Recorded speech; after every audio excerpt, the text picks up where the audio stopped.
काजी मिल्लत हजरत अल्लामा अलहाज काजी मंजूर अहमद चिश्ती गोरवी दामद रहमतुल्लाह अलैह, आप जब ये शेर पढ़ते थे ना, पूरे मजमे के अंदर एक कैफियत था।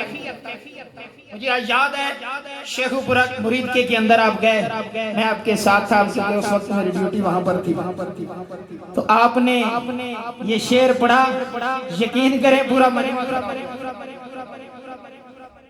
बुल्ले शाह कसूरी रहमतुल्लाह अलैह आलिम अरवाह अपने ज़हन के अंदर रख के ना ते फरमाया, अकुन फयकुन जदों रब फरमाया ते उदों असीं कोले हासे अकालू बला असा कन्नी सुने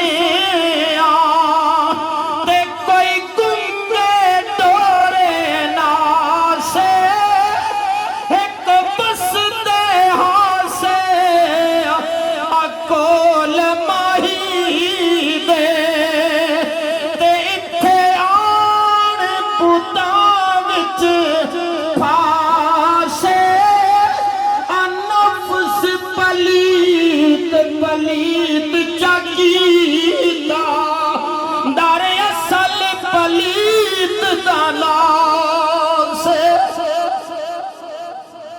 न फरिश्ता था।